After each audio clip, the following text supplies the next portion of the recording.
এই গরুটা আমার চেয়েও ভালো। আমার মতো নাফরমানকে আল্লাহ খাওয়াইতেন না, পালতেন না, দুনিয়ার আলো বাতাস নেওয়ার সুযোগ আল্লাহ দিতেন না, কিন্তু ওই গরু ছাগলের খাতিরে আল্লাহ আমারে বাঁচায়। এই গরু ছাগলের বা খাতিরে আল্লাহ আমারে টিকায় রাখছে।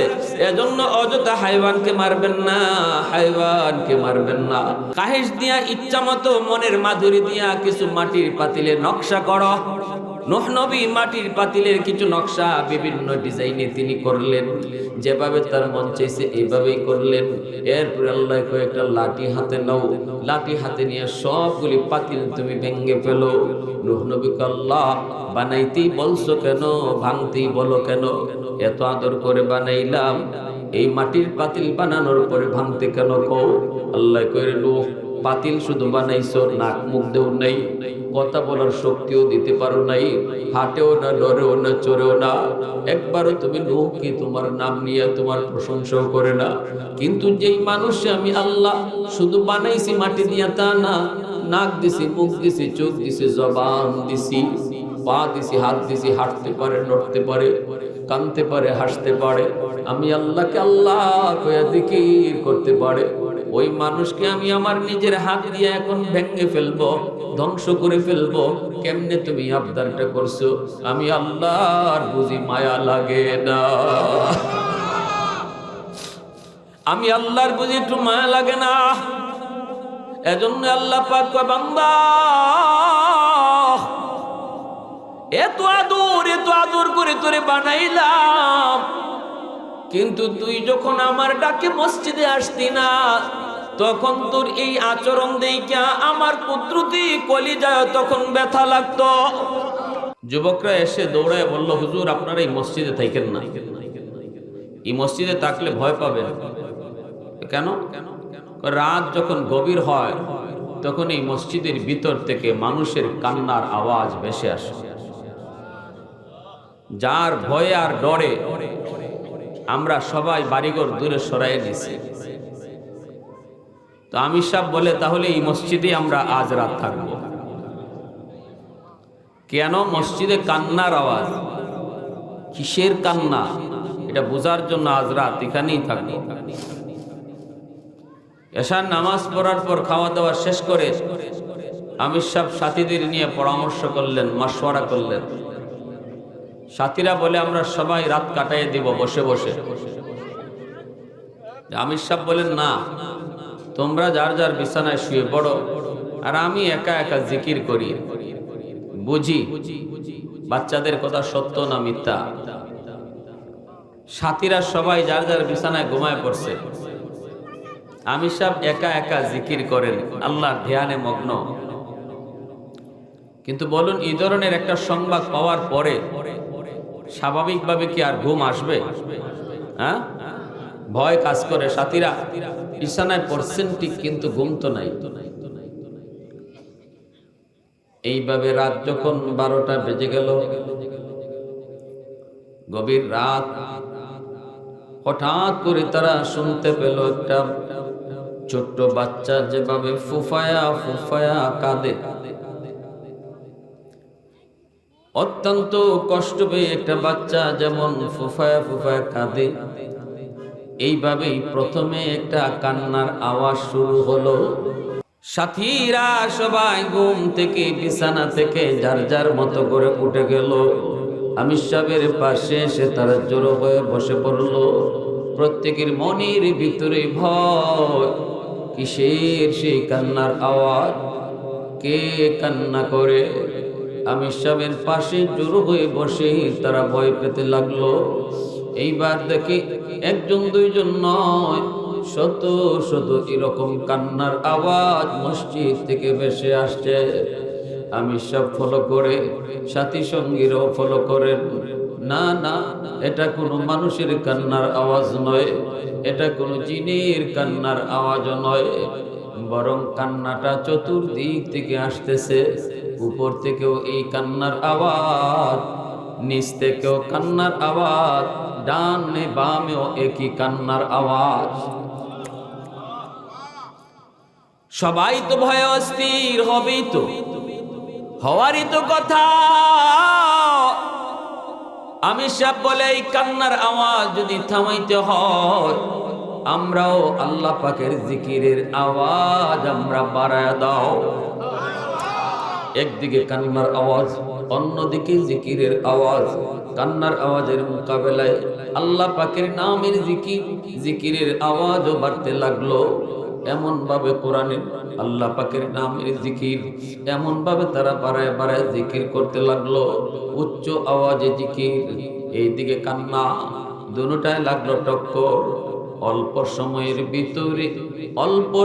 ভিতরে আল্লাহর কোরআনের আওয়াজ, জিকিরের আওয়াজ জয়ী হলো, আর কান্নার আওয়াজ আস্তে আস্তে থেমে গেল। আমি সব জিজ্ঞেস করে কিসের কান্না, কিসের কান্না? আওয়াজ আসলো, একটা আওয়াজ, এটা মানুষের কোনো কান্না নয়, এটা জিনের কোনো কান্না নয়। এই কান্নাটা হলো আল্লাহর ঘর মসজিদের কান্না। দেয়াল থেকে কান্নার আওয়াজ, দরজা থেকেও কান্নার আওয়াজ, জানালা থেকেও কান্নার আওয়াজ, ইটের বালুর কণা থেকেও কান্নার আওয়াজ। আওয়াজটা হলো কেন কাঁদে? জবাব আসলো, এই এলাকার মানুষ মসজিদ বানাইলো, কিন্তু মানুষগুলি মসজিদে জামাতে আসতো না, মসজিদকে আবাদ করতো না, যার কারণে মসজিদ গভীর রাত হলে পড়ে আল্লাহর কাছে ফুফায়া কান্না করত। প্রশংসা করব কার? গোলামি করব কার? বন্দেগী করব কার? আওয়াজ দিয়া বলেন কার? वहदत की हिफाजत नहीं बेकुवत बाजू, वहदत की हिफाजत नहीं बेकुवत बाजू, आती नहीं कुछ काम अक्ल खुदा दाद, आती नहीं कुछ काम अक्ल खुदा दाद। ऐ मर्द खुदा तुझको कुव्वत नहीं हासिल, जा बैठ किसी गार में अल्लाह को कर याद, जा बैठ किसी गार में अल्लाह को कर याद। ये सच है कि बातिल की तरफदार नहीं हम, गद्दार न समझो गम गद्दार नहीं हाँ, गद्दार न समझो गम गद्दार नहीं हाँ। মুসলমানের আওয়াজে বলেন আল্লাহু আকবার।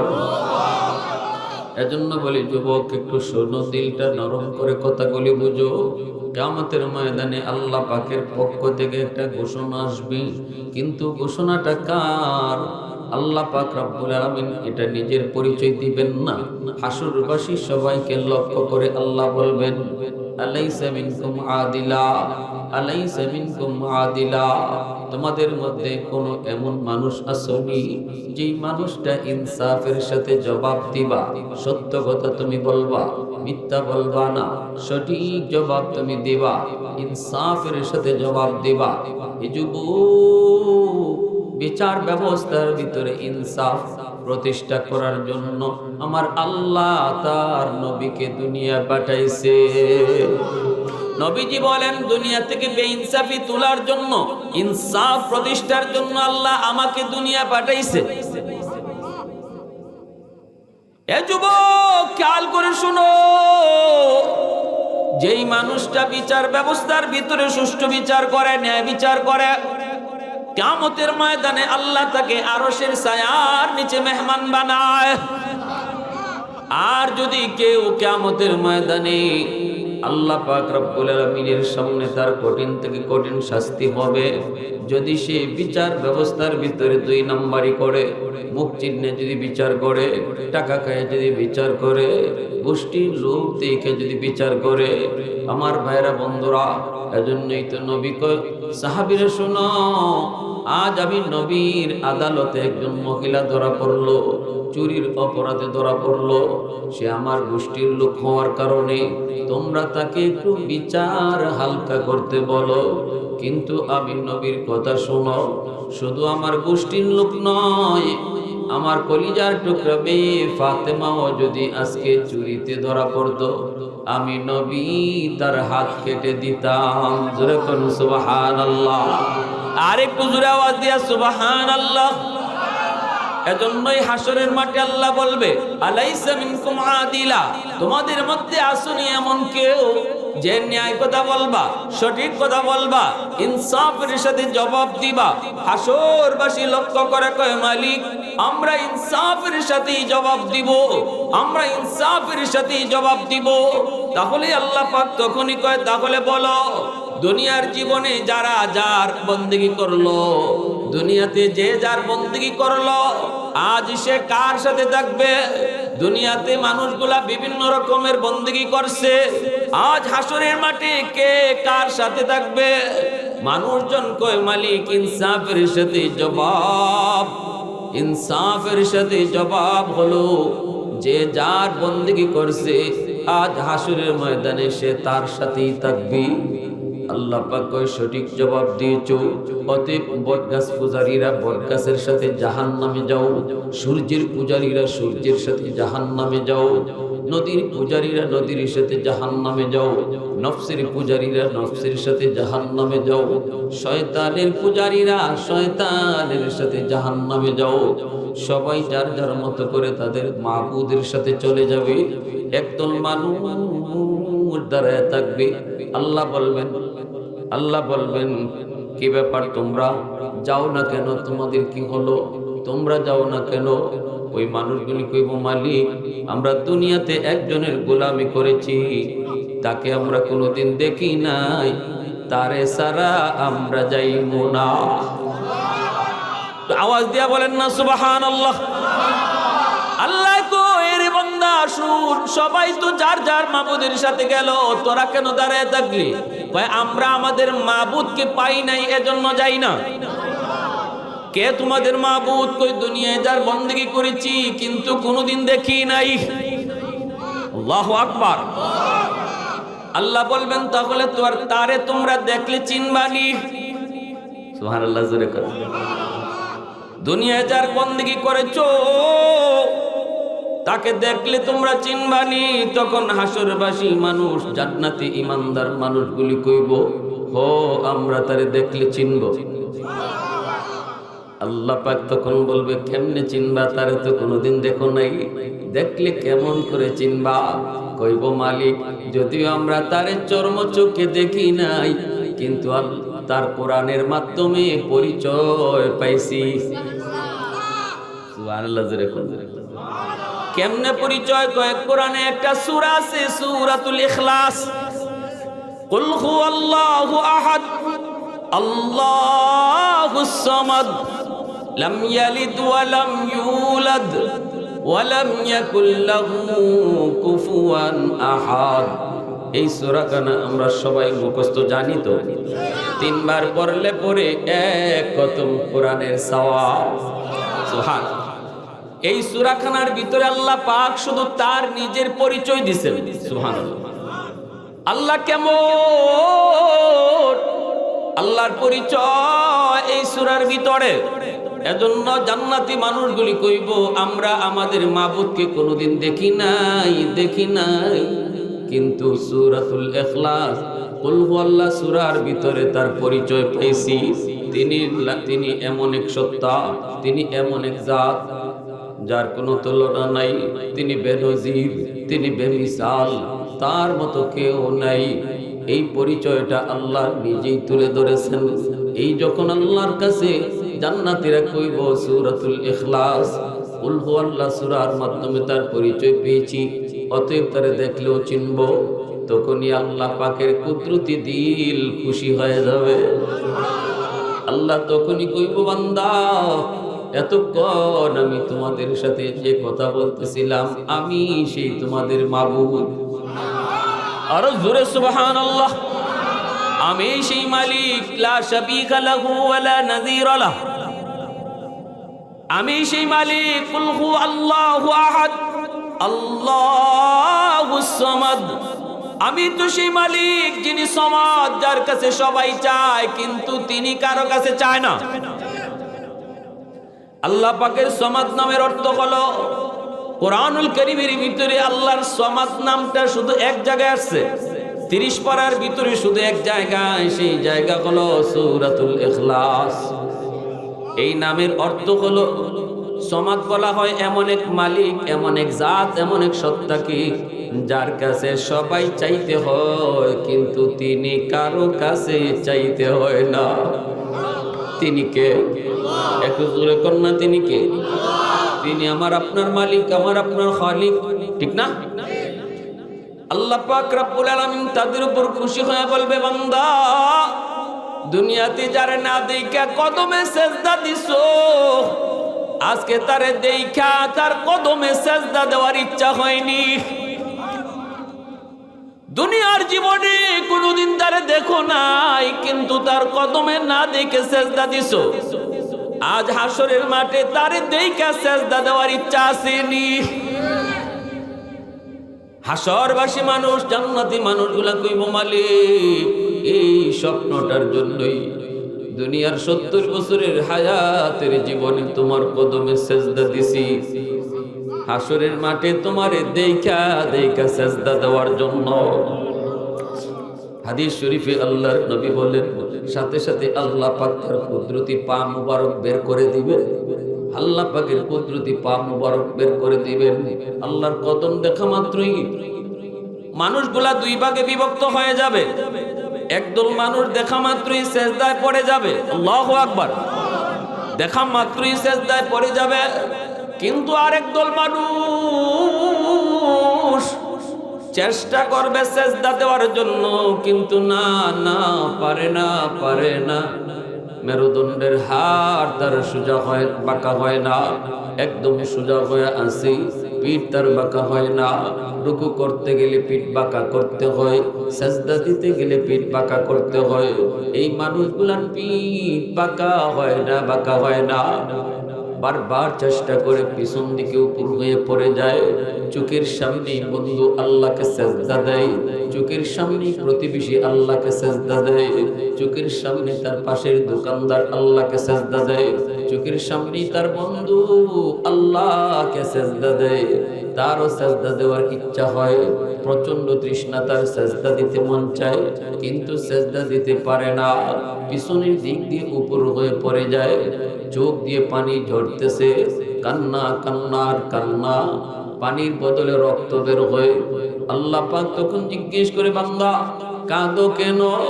তখন কই, মালিক সবাই তোমাকে সেজদা দেয়, আমারও সেজদা দিতে ইচ্ছে হয়, কিন্তু পারি না। আল্লাহ কই, কেন পারো না? আল্লাহ আমার পিঠ বাঁকা হয় না। রব্বুল আলামিন তখন বলবে, বান্দারে দুনিয়াতে নামাজ পড়া পিঠ বাঁকা করছিলানি, দুনিয়ার জীবনে যারা নামাজ পড়া পিঠ বাঁকা করছে, আজকে তাদেরই পিঠ বাঁকা হবে। দুনিয়ার জীবনে যারা পিঠ বাঁকা করে নাই, তাদের আজকে পিঠ বাঁকা হবে না।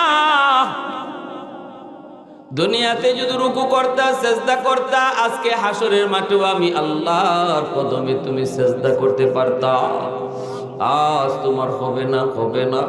দুনিয়াতে তোমারে কত করে উলামায়ে কেরাম বুঝাইলো, দাওয়াত তাবলীগ ওয়ালারাও তোমাকে বুঝাইলো, ওয়াজ মাহফিলের আয়োজন হলো তোমার এলাকায়, তবু তুমি মাহফিলে যায় বসলা না। যদি মাহফিলে আসতা বসতা, হয়তো কোনো একটা কথায় তোমার দিল নরম হইতো। দুনিয়াতে তুমি পিঠ বাঁকা কইরা আমি আল্লাহর কাছে হাজির হইতা, কিন্তু না, তাও তুমি করো নাই। মাহফিল হইল, ওয়াজ হইল, তোমার মতো তুমি চলে গেলে।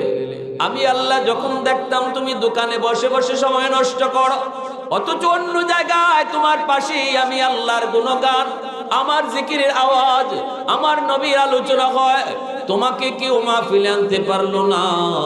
ওই দিন তোমার আচরণ দেখে আমি আল্লাহর কুদরতি কলিজায় ব্যথা লাগতো। বান্দা জানোসনি, মসজিদের মিনার থেকে মুয়াজ্জিন ডাকে না, বরং আমি আল্লাহই তোরে 5 বার ডাকছিলাম। সুবহানাল্লাহ। কয়বার জোরে কোন? আমার নবী রহমতের নবী যখন মেরাজে গেলেন, আল্লাহ পাক দিয়া দিলেন 50 ওয়াক্ত। নবী চলে আসবেন আল্লাহর সাথে দেখা করে। আল্লাহ মুসা নবীরে কয়, মুসা, ও মুসা, আমার বন্ধু তো জায়গা, আমি আল্লাহর মন ভরে নাই, আবার বুঝায় পাঠায় দিও। মুসা নবী কয়, নবী কয় এত খুশি, কয় উম্মতের জন্য 50 ওয়াক্ত নামাজ। মুসা নবী কয়, না গো নবী, পারবে না, পারবে না, কমায়া নিয়ে আসেন, আমার উম্মত 2 ওয়াক্ত পারে নেই, আপনি যায় কমায়া নিয়ে আসেন। নবীজি চলে আসলেন আল্লাহর কাছে, আসলে পরে আল্লাহ 5 ওয়াক্ত কমায়া দিলেন। এরপরে নবী চলে যায়। আল্লাহ কই, মুসা আবার বুঝায়া ফাটাইয়া দিও, কারণ আমার বন্ধুর পাগল আমি আল্লাহ। সুবহানাল্লাহ। আমি আমার বন্ধুর আশিক। সুবহানাল্লাহ, জোরে কর। বারবার বারবার দেখতে তারে মন চায়, কথা বলতে তারে মন চায়। মুসা নবী কয়, নবী গো পারবে না, আরো দয়া কমায় নিয়ে আসেন। নবীজি আবারও আসলেন, আল্লাহ আবারও 5 ওয়াক্ত কমায় দিলেন। এইভাবে নবী 9 বার আসা যাওয়া করলেন। 9 বারে আল্লাহ 45 ওয়াক্ত নামাজ কমায় দিলেন। 45 ওয়াক্ত নামাজ কমায় দিলেন। 9 বার কেন নবীরে আনাইলেন আর নিলেন? একবারই তো আল্লাহ 45 ওয়াক্ত কমায় দিতে পারতেন। এর কারণ হলো বন্ধুকে যত দেখে আল্লাহ ততই তার কুদরতি দিল খুশি হয়। সুবহানাল্লাহ, আরো জোরে সুবহানাল্লাহ। প্রশংসা করব কার? আরো জোরে বলি কার? আলহামদুলিমান কাদ্দারা খাইরাম ওয়া ফাবালা, আলহামদুলিমান কাদ্দারা খাইরাম ওয়া ফাবালা, ওয়া শুকরু লিমান সাব্বারা হুসনাও ওয়া জামালা, ফারদুন সামাদুন আন সিফাতিন খালকি বারিউন, রব্বুন আযালিয়্যুন খালাকাল খালকা কামালা, লা জিদ্দা ওয়ালা নিদ্দা ওয়ালা হাদ্দা লিমাওলা, লা জিদ্দা ওয়ালা নিদ্দা ওয়ালা হাদ্দা লিমাওলা, আল আনা কামা কানা ওয়ালাম ইয়ালকা যাওয়ালা, আল আনা কামা কানা ওয়ালাম ইয়ালকা যাওয়ালা। মুহাব্বতের আওয়াজ এখন আল্লাহু আকবার। রইল মাত্র 5 ওয়াক্ত রইল। মুসা নবী কয় তাও পারবে না, আবার যান। নবী কয় আর পারবো না, যতবার গেছি 5 করে আল্লাহ কমাইছে। মুসা নবী কয় না গো নবী যান, লাভ সারা খালি আইবেন। মুসা নবী কয়, নবী গো যান, খালি আইতেন না। এইবার আল্লাহর নবী আসলেন, তবে মুসা নবী শিখাই দিছে, এখন যে যাইবেন গেলে পরে আল্লাহ যদি জিগায় বন্ধু কেন আইছো, আপনি কইবেন মালিক এতবার আমি আইছি, আমি কইছি আমি কেন আইছি, কিন্তু এখন কেন আইছি এটা আমি কইমো না, আপনি কোন। সুবহানাল্লাহ। আল্লাহ পাক কয় বন্ধু না, বন্ধু 5 ওয়াক্ত নামাজ তোমার উম্মতের জন্য কষ্ট হবে না, কষ্ট হবে না। যাও বন্ধু, 5 ওয়াক্ত নিয়েই তুমি যাও। তবে শোনো, যখন আসছই আমি আল্লাহ একটা খুশির খবর শোনায় দেই। তোমার উম্মত 5 ওয়াক্ত নামাজ পড়বে, আমি আল্লাহ তাকে ডাইকা ডাইকা পড়ায় নিব। আল্লাহু আকবার, জোরে বলেন। মসজিদের মিনার থেকে মুয়াজ্জিনের কণ্ঠে আওয়াজ আসবে, মূলত আওয়াজটা হবে আমি আল্লাহর।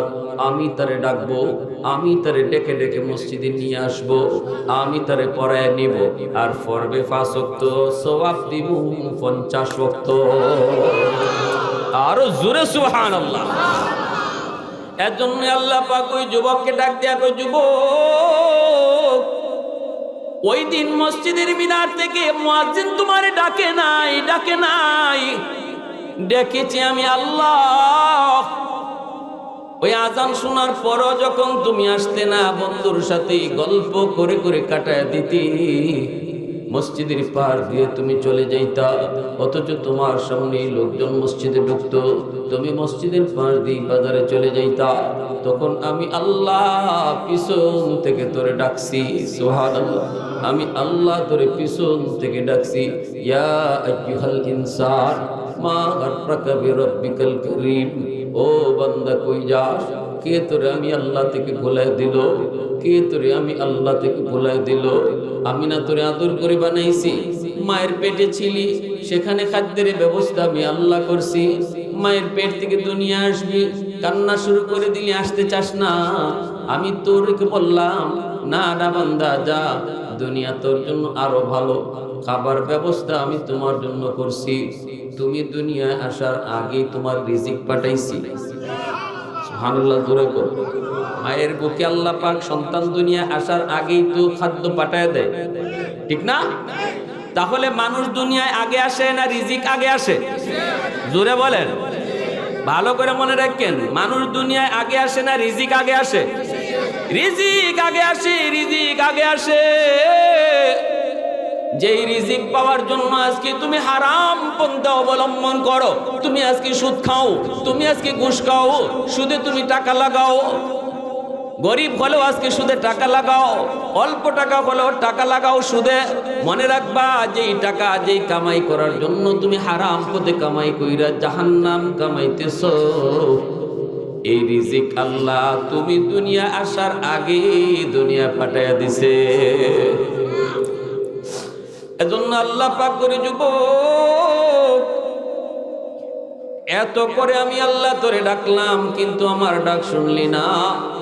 তবলিগ ওয়ালারা তোরে বুঝাইলো, এরপর তোরে মসজিদে আনতে পারলো না। না না, কোনোভাবেই তোর দিল নরম করা গেল না, কোনোভাবেই তোরে বুঝ দেওয়া গেল না। ওই দিন তোর চলে যাওয়ার দৃশ্য দেখে আমি আল্লাহর কুদরতি কলিজায় তখন ব্যথা লাগতো, আমিও তখন ব্যথা পাইতাম। কারণ তুই যখন জাহান্নামের পথে চলো, আমি তো বড় কষ্ট পাইতাম। আমি না তোরে বড় আদর করে বানাইছি। সব কিছু আল্লাহ পাক বানাইছেন আদেশ দিয়া। আসমান আল্লাহ বানাইছেন আদেশ দিয়া, জমিন আল্লাহ বানাইছেন তার আদেশ দিয়া। আল্লাহ বলছেন কুন, সাথে সাথে আসমান হয়ে গেছে। আল্লাহ বলছেন জমিন কুন, জমিন তুমি হও, সাথে সাথে জমিন হয়ে গেছে। আল্লাহ বলছেন জান্নাত হও, জান্নাত হয়ে গেছে।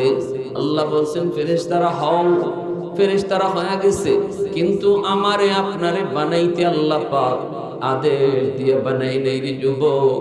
আল্লাহ তোমারে আমারে বানাইতে আল্লাহ কয় খালাকতু বিয়াদাইয়া, আমি মানুষকে নিজের হাত দিয়া বানাইছি। এত মায়া, এত আদর। কোন জিনিস বানাইতে আল্লাহ তার হাত লাগায় নাই, কিন্তু তোমারে আমারে বানাইতে আল্লাহ নিজের হাত লাগাইছে। এত মায়া, এত মায়া। এজন্যই তো নূহ নবী যখনই আল্লাহ, কেউ তো মানে না, সবাইরে শেষ করে দাও। আল্লাহ পাক কইলো সবগুলি বান্দারে শেষ করে দিব। কেন কয় একটাই আমারে মানবে না, মানে না। আল্লাহ পাক এটা কি সেই দোয়া? কোন দোয়া? কয় যেই দোয়া কবুলের গ্যারান্টি দিয়েছি। নূহ নবী কয় হ মালিক, এটা সেই দোয়া। লিকুল্লি নবিয়্যিন দাওয়াতুন মুস্তাজাবাতুন ফাতাআজ্জালা কুল্লু নবিয়্যিন দাওয়াতাহু ওয়া ইন্নী ইখতাবাতু দাওয়াতি শাফাআতান লিউম্মতি। নবী কয় কিন্তু আমি ওই গোপন দোয়াটা দুনিয়াতে কখনো চাই নাই। আমি আমার গোপন দোয়া কিয়ামতের মাঠে উম্মতের সুপারিশের জন্য চাইব। নূহ নবী কয় আল্লাহ এটা আমার গোপন দোয়া। আল্লাহ কয় তাহলে কবুল, সব শেষ করে ফেলবো, কিস্তি বানাও, ঈমানওয়ালাদেরকে নিয়ে উঠো, আর সব ডুবাই আমার মুখ। তবে এর আগে একটা কাজ করো, মাটির পাতিল বানাও, মাটির কিছু পাতিল বানাও। যদ্দূর তোমার মনের খাহিশ আছে, খাহিশ দিয়া ইচ্ছা মতো মনের মাধুরী দিয়া কিছু মাটির পাতিলের নকশা করো। নূহ নবী মাটির পাতিলের কিছু নকশা বিভিন্ন ডিজাইনে তিনি করলেন, যেভাবে তার মন চাইছে এইভাবেই করলেন। এরপর আল্লাহ কয়েকটা লাঠি হাতে নাও, লাঠি হাতে নিয়ে সবগুলি পাতিল তুমি ভেঙে ফেলো। নূহ নবী কয় আল্লাহ বানাইতেই বলছো কেন, ভাঙতেই বলো কেন? এত আদর করে বানাইলাম, এই মাটির পাতিল বানানোর পরে ভাঙতে কেন কও? আল্লাহ কয় নূহ পাতিল শুধু বানাইছো, নাক মুখ দেও নাই, কথা বলার শক্তিও দিতে পারো নাই, হাঁটেও না, লড়েও না, চড়েও না। একবারও তুমি নূহ কি তোমার নাম নিয়ে তোমার প্রশংসাও করে না।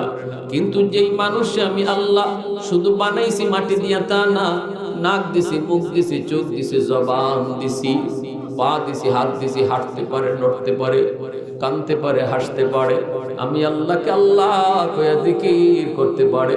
ওই মানুষকে আমি আমার নিজের হাত দিয়ে এখন ভেঙে ফেলবো, ধ্বংস করে ফেলবো। কেমনে তুমি আবদারটা করছো? আমি আল্লাহর বুঝি মায়া লাগে না? আমি আল্লাহর বুঝি একটু মায়া লাগে না? এজন্য আল্লাহ পাক কয়, বান্দা এত আদর করে তোরে বানাইলাম, কিন্তু তুই যখন আমার ডাকে মসজিদে আসতি না, তখন তোর এই আচরণ দেইখা আমার কুদরতি কলিজায় তখন ব্যথা লাগতো। আজকে তুই আমারে সেজদা দিতে না পাইরা তোর যেমন ব্যথা, ওই দিন তোর আচরণেও আমি আল্লাহ ব্যথা পাইছি। এজন্যই ভাইরা বন্ধুরা, আল্লাহ পাক কয় জানুনি, প্রতিদিন জমিন আবদার করে, আলা কুল্লা ইয়াউমিন ওয়াল আরদু ইস্তাজিলু রাব্বাহু। আল্লাহ পাক কয় প্রতিদিন জমিন আবদার করে, আল্লাহ অনুমতি দাও নাফরমানগুলিকে আমি গিলে ফেলবো। ওই যে বেনামাজি নামাজ না পড়ে হাঁটে, আমি জমিন আর কত তারে পায়ে হাঁটার সুযোগ দিব? আমি জমিনের উপর দিয়ে বেনামাজি আর কতদিন চলবে? আমি জমিন আর তার পায়ের আওয়াজ কত নিব? আসবিরু ইলা মাতা আসবিরু, ধৈর্য ধরব তো আর কত কাল ধৈর্য ধরব? আল্লাহ পাক কয়, রে জমিন শুন, এ জমিন ভালো করে শুন, আমি আল্লাহ দেখতেছি এই জমিনে কত গুনাহ হয়, কত অন্যায় হয়, কত অত্যাচার হয়, কত জুলুম হয়, কত নাফরমানি হয়। এরপরও আমি কেন নগদ ধরি না জানুনি? কারণ এই মানুষকে আমি আল্লাহ নিজের হাত দিয়ে বানাইছি। এত আদর করে যেই মানুষে আমি বানাইছি, নগদে তাদেরকে শেষ করে দিব কেমন করে হয়? এজন্য আমি আল্লাহ একটু ধৈর্য ধরি, একটু ধৈর্য দেখি আমার বান্দা ওয়াজ মাহফিলে একটু বসে কিনা, বৈশা দিলটা একটু নরম হয় কিনা। নরম করে যদি একবার কই, মালিক যা করেছি ভুল করেছি, আর ভুল করবো না, না যা নামাজ সারছি ভুল করেছি, আর জীবনে নামাজ ছাড়বো না। আল্লাহ পাক আমার এই বান্দার তওবা কেউ শুনবে না, কেউ জানবে না, কাউকে শুনাইতেও হবে না, কিন্তু আমি আল্লাহ তার দিলের কথা শুনে ফেলবো। মুহূর্তের ভিতরেই তার জীবনের সব গুনাহ মাফ করে তাকে ওলির খাতায় নাম উঠায় দিব। এজন্যই তো নবী কয়, আত্তাইবু মিনাজ যামবি কামান লা যামবা লা। এজন্যই তো নবী কয়, তওবাকারীর আমল নামায় আল্লাহ কোন ধরনের গুনাহ রাখে। আল্লাহ কয়, রে জমিন শোন, এরপরও কেন ধরি না জানো? এখনো জমিনে 4 দল আছে, যতদিনই 4 দল থাকবো জমিন আমি টিকায় রাখবো। কয় দল? একটু জোরে পিছনের বাইরে আওয়াজ দিয়ে বলেন, কয় দল? মনোযোগ কার কার আছে একটু হাত উঠে আল্লাহকে দেখান। আল্লাহ তুমি কবুল করো, জোরে বলি আমিন, আরো জোরে বলি আমিন। লাউলা মাশাইখু রুক্কা ওয়াশ-শাবাবু খুশশা ওয়াল আতফালু রুদ্দা ওয়াল আনআমু রুত্তা লাজআলতুস সামাআ হাদিদা ওয়াল আরদা খাফসাফা ওয়াত তুরাবা রামাদা ওয়ামা আনজালতু মিনাস সামাই কাতরা ওয়ামা আনবাততু মিনাল আরদি নাবাতা বাল আনজালতু আলাইকুমুল আযাবা সাব্বা। আল্লাহ পাক শুনো, এই জমিনের ভিতরে একদল হলো আমার কিছু বৃদ্ধ বান্দা বান্দি আছে, তাদের চুল দাড়ি সাদা হয়ে গেছে, কোমরে তার ব্যথা, হাঁটুতে তার ব্যথা, মাথাও তার মাঝে মাঝে ঘোরায়, ঘর থেকে বের হতেই তার ভয় হয়, কোথায় জানি মাথা ঘুরায় পড়ে যায়, রুকু করতে গেলে তার কষ্ট হয়, সাজদা দিতে গেলে তার কষ্ট হয়, কোমরে তার ব্যথা। আমার ওই বান্দা বান্দি কষ্ট করে করে যখন লাঠিতে বর দিয়ে আমার বান্দাটা যখন মসজিদে হাজির হয়, আর রুকু সেজদা করতে কষ্ট করে করে সেজদা দেয়, তখন তার সেজদার দিকে তাকাইলে এই জমিনের প্রতি আমি আল্লাহর মায়া লেগে যায়। 2 নম্বরে আল্লাহ পাক বলে, ওয়াশ-শাবাবু খুশশা, এই জমিনের ভিতরে এমন কিছু যুবক রয়েছে যে যুবক যৌবনের পাগলামি করে না, না না বন্ধুদের সাথে গুনার আয়োজনে যায় না, যাত্রা প্যান্ডেল করে না, গায়ক গায়িকা আইনে অনুষ্ঠান করায় না। ওই যুবকের কলিজার ভিতরে আমি আল্লাহর ভয়, আমার ভয়, মরণের ভয়, মহব্বত যদি করে তো আমি আল্লাহকে করে। দুনিয়ার নাপাক প্রেম ভালোবাসা অন্তরে জমায় না। ওই যুবক, যেই যুবক যৌবনে মাথায় ডুবি পড়ে, ওই যুবক, যেই যুবক যৌবনে মুখে আমার নবীর সুন্নতের দাড়ি রাখে, যৌবনে তারে বাপ মার সেবা করতে পাওয়া যায়, যৌবনে তারে মসজিদে দেখা যায়, যৌবনে তারে মুরব্বীদের শ্রদ্ধা করতে পাওয়া যায়, ওই যুবক, যেই যুবক কলিজার ভিতরে আমার ভয় রেখে চলে, তার দিকে যখন আমি তাকাই তখন এই জমিনের প্রতি আমার মায়া লেগে যায়। একটু জোরে কোন সুবহানাল্লাহ। এজন্য বলি আল্লাহ পাক করে, যুবক দুনিয়াতে আমি যখন তোরে মসজিদ থেকে ডাকতাম, ওই সময় আমার ডাক শুনে যদি তুই মসজিদে আসতি, নামাজ পড়তি, তুই তো ওই যুবক যার খাতিরে আমি আল্লাহ জমিন টিকায় রাখছি। 3 নাম্বার হল ওয়াল আতফাল রুদ্দা।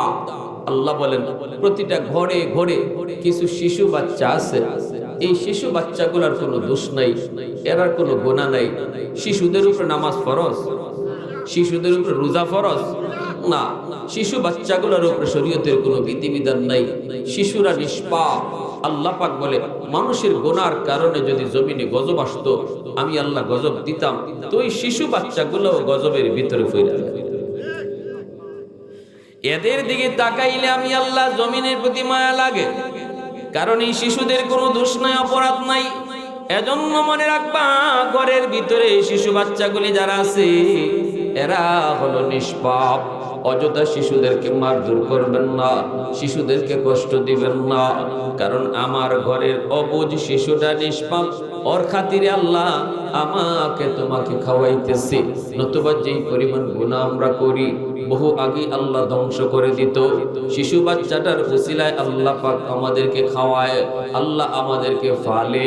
4 নম্বরে আল্লাহ পাক বলে ওয়াল আনআমুরুত্তা, জমিনের ভিতরে কিছু গরু ছাগল হাঁস মুরগি পশু পাখি আছে, এদেরও কোনো শরীয়তে বিধিবিধান নাই, গরু ছাগলের উপরে নামাজ নাই, রোজা নাই।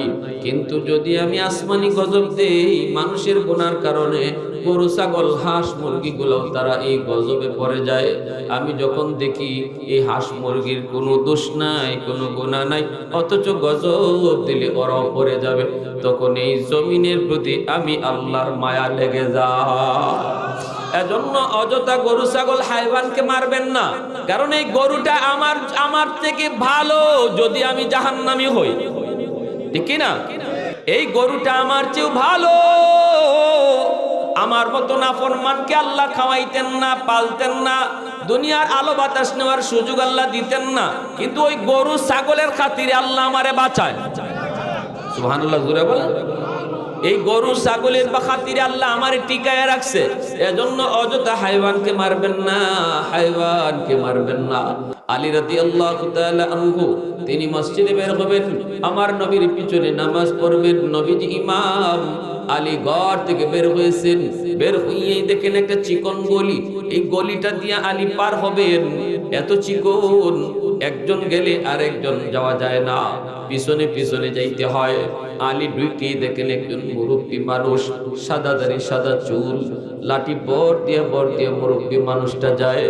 আলী তার পিছনে পিছনে যেতে শুরু করলেন, আর মনে মনে ভাবতেছেন, না না, আমার 1 রাকাত নবীর পিছনে ছুটে যাবে, আমি তো আস্তে আস্তে যাইতেছি মুরব্বীর ইজ্জতের রক্ষায়, এজন্য 1 রাকাত হয়তো আমার ছুটে যাবে। না না, তবু মুরব্বীকে আমি ধাক্কা দেব না, এই কথা বলবো না, চাচা আমার একটু সাইড দেন, আমার নামাজের টাইম যায়, এই কথা বলবো না, কারণ মুরব্বী মানুষ, আল্লাহ নিজেও তারে মায়া করে। আল্লাহ বলে সাদা দাড়ি সাদা চুল নিয়ে যদি আমি আল্লাহর কাছে হাত উঠাই, তখন আমি আল্লাহ লজ্জা পাই।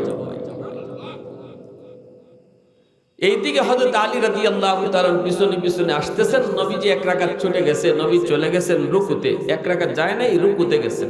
রাকাত তো ছুটে, রুকু ছুটলে, ঠিক না?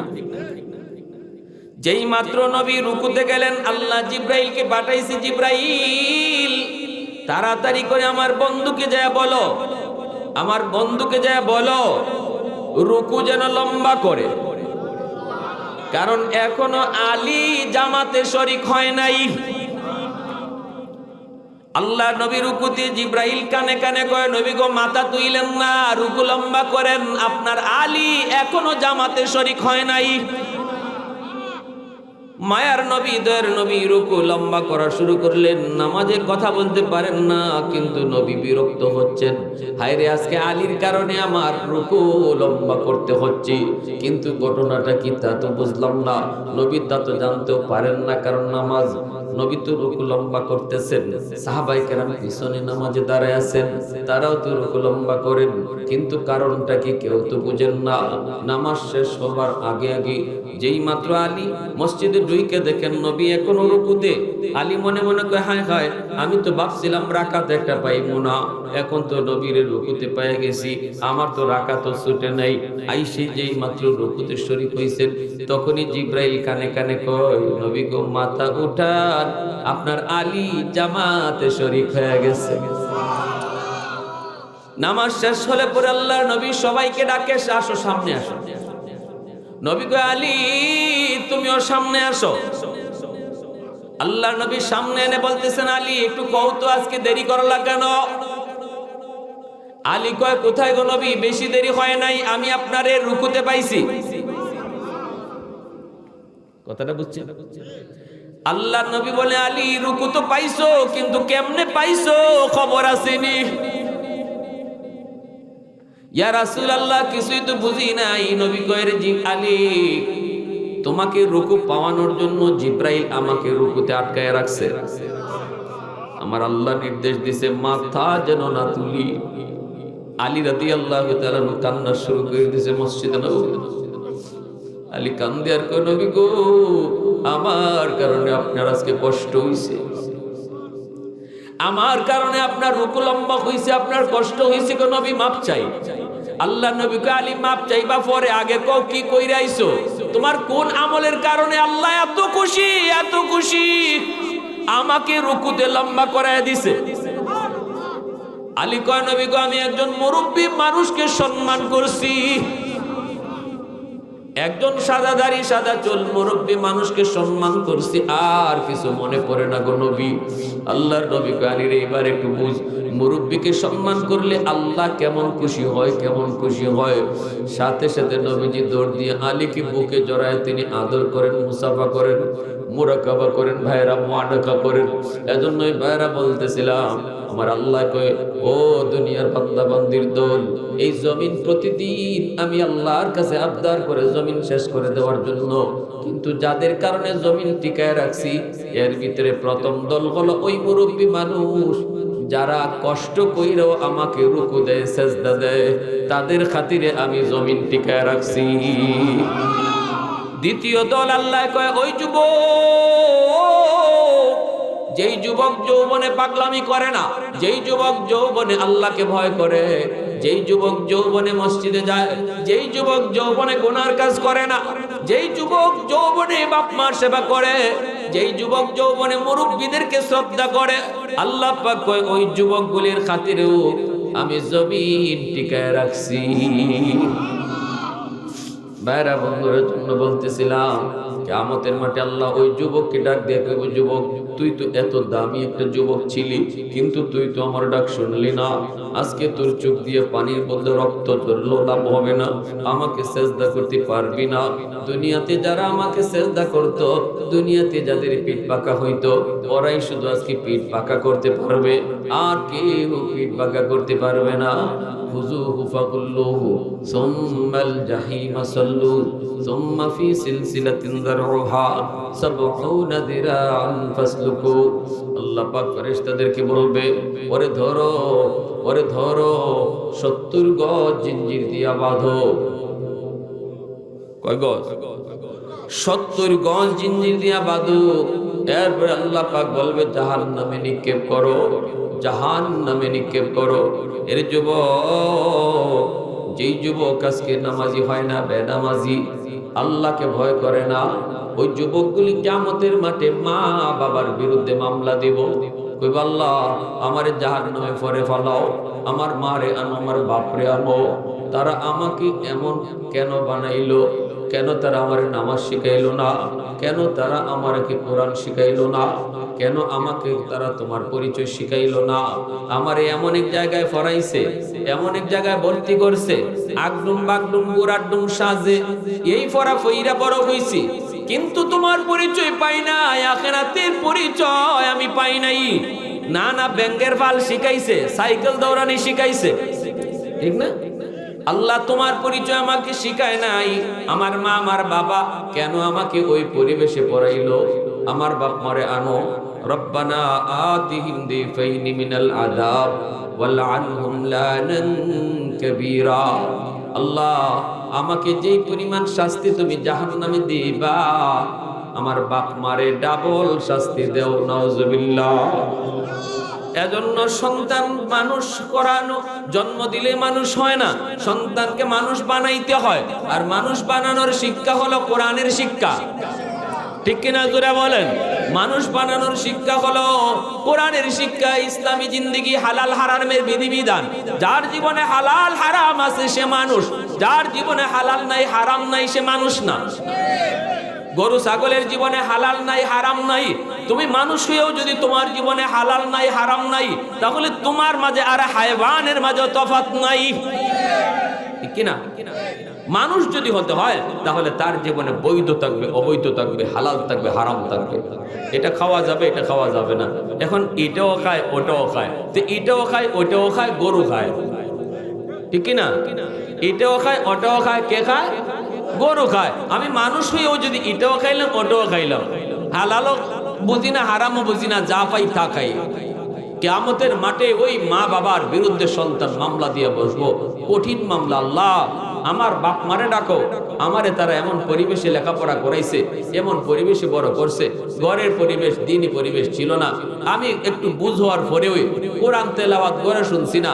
আমি দেখছি আমার মায় গান বাজাইছে, আমার আব্বায় গান শুনছে, আমি গান শুনে শুনে বড় হয়েছি। কোরআন আমি চিনব কি কইরা? আমি তো শুরুতেই গানের সাথে পরিচিত, আর গানের সাথে পরিচয় করাইছে আমার মা, গানের সাথে পরিচয় করাইছে আমার বাবা। কুল্লু মাউলুদিন ইউলাদু আলাল ফিতরা ফাআবাওয়াহু ইউহাব্বিদানিহি আও ইউনাসসিরানিহি আও ইউমাজ্জিসানিহি আও কামা ক্বালা নবী আলাইহিস সালাম। এজন্যই কিয়ামতের মাঠে আল্লাহ সন্তানের ব্যাপারে সবার আগে বাপ মাকে কাঠগড়ায় দাঁড় করাবে আর বলবে, জবাব দাও সন্তানকে কোন শিক্ষায় শিক্ষিত করছো। কিরে ভাই, স্কুলে পড়ো, কলেজে পড়ো, আপত্তি নেই, কিন্তু আমার সন্তানের ডাক্তার হওয়া বড় পরিচয় নয়, ইঞ্জিনিয়ার বড় পরিচয় নয়। আমার সন্তানের সবচেয়ে বড় পরিচয় সে মুসলমানের সন্তান। এজন্য সবার আগে তার মুসলমানই শিখাও, ঠিক কিনা? মুসলমানই শিখায় তারে ডাক্তার বানাও, মুসলমানই শিখায় ইঞ্জিনিয়ার বানাও। সে ডাক্তার হবে আদর্শ ডাক্তার, ডাকাত হবে না, ইঞ্জিনিয়ার হবে আদর্শ মানুষ হবে, অমানুষ হবে না, ঠিক কিনা? এজন্য ইসলামী শিক্ষায় তারে শিক্ষিত করো, ঘরের পরিবেশটা ইসলামী শিক্ষায় গড়ে তুলো। এই ঘরে গান বাজনা বন্ধ করো, আল্লাহর দোহাই মা নামাজি হও, বাবা নামাজি হও, সন্তান দেখো আমার মা নামাজ পড়ে, মা পর্দা করো, সন্তান দেখো আমার মা পর্দা করে। পড়াশোনা কইরা, লেখাপড়া কইরা দিলের ভিতরে যদ্দুর আসর পড়ে, এর চেয়ে বেশি আসর পড়ে সন্তানের দিলে বাপ মারে দেইখা, ঠিক কিনা? দেখবেন ছোট বাচ্চারা যদি দেখেন মায় পর্দা করে, তাহলে দেখবেন হে ছোট বাচ্চাও মাথায় উড়না দিয়ে ঘুরে, হ্যাঁ? আর মা যদি প্যান্ট শার্ট পরে, বাপে সন্তানের সামনে বিড়ি খাইবা, ইফুলা গাঞ্জা খাইব। কথাটা কঠিন হয়ে গেলে গো মান্য নিয়ে। আর আমি যদি আমার সন্তানের সামনে দিনই পরিবেশে ঘরে গড়ে তুলি না, সন্তান যা দেখতেছে বাপমার কাছ থেকে মরণ পর্যন্ত এটা তার ব্রেইনের মধ্যে, চোখের মধ্যে সেটা লেগে থাকে, এটা মরণের আগ পর্যন্ত ভুলে না। এজন্য শরীয়তের বিধিবিধান হয়েছে স্বামী স্ত্রী বৈধ সম্পর্ক একটা অবুঝ সন্তানের সামনে করতে নিষেধ। কেন? আপনি কইতে পারেন বাচ্চা এটা বুঝে না, কি হয়েছে? আল্লাহর নবী কইছে তুমি বুঝো না, বাচ্চা ঠিকই বুঝে। এই চিত্রটা তার চোখের ভিতরে সেটা থাকবে সারা জীবন। সাবধান। এজন্য বাচ্চাদের চোখ ভিডিও রেকর্ডার, কান অডিও রেকর্ডার, যা শিশুকালে শুনবে কানে রেকর্ড করবে, শিশুকালে যা দেখবে চোখে রেকর্ড করে রাখবে, মরণ পর্যন্ত সাপ্লাই যখন দিবে এতদিন যা রেকর্ড করেছে তাই সাপ্লাই দিবে।